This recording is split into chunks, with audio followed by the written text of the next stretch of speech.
Hi, I'm Joe, and this is my channel, Joe on Yoga, where I talk about all things related to yoga, both physical and mental. So today we're going to talk about, in brief, the Yamas, which are a series of ethical principles or moral guidelines that come from yoga philosophy, and they are the first limb of the Eightfold Path outlined in Patanjali's Yoga Sutras.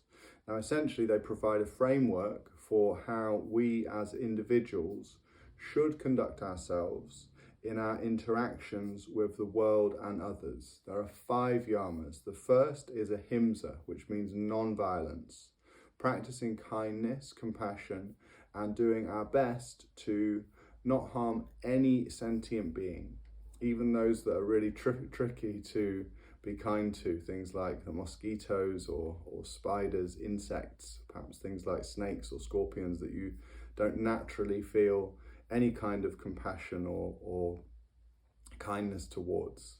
Secondly, we have satya or truthfulness, and this is about trying to be honest and truthful in both our thoughts, our words, and our actions, and trying to not be false or to deceive anyone, but also very specifically to try and see things as clearly as we can. Often we get caught up in our own kind of self-deception. We distort the way that we see things because of our individual biases that we have, and many of these we might have inherited from the people that we grew up around, the society that we're a part of.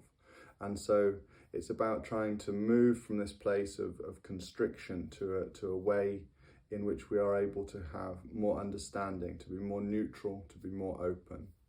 And then thirdly, we have asteya or non-stealing, and this is about refraining from taking what is not ours, and that's really things like physical possessions, but it can also be ideas or opportunities. And so we can think about this in terms of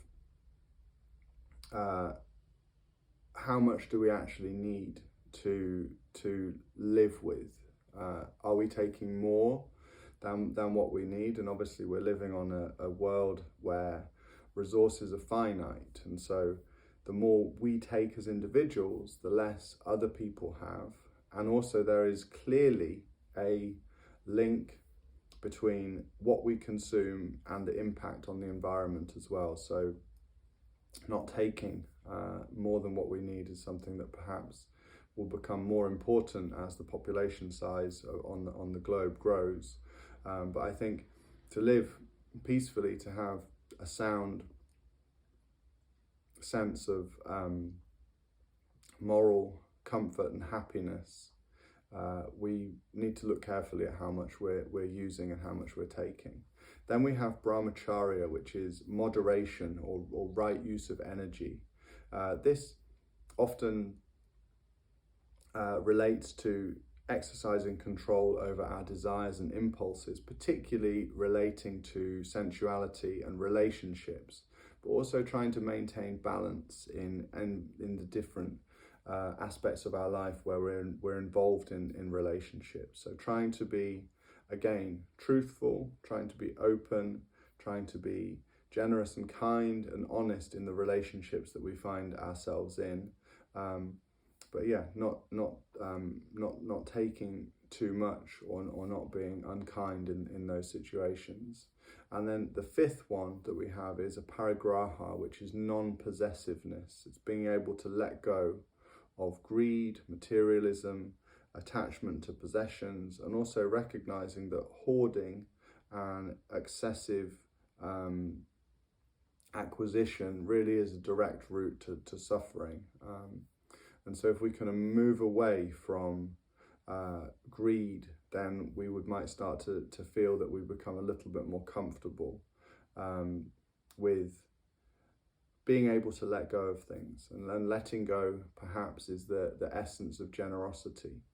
So practicing the yamas, practicing these moral guidelines or as a code of conduct encourages us to live a life of integrity, authenticity, mindfulness, And we might start to notice that the more disciplined we are when applying these yamas, the more harmonious our interaction with not just ourself and our own mind becomes, but also with everyone that we are relating with, everyone and everything.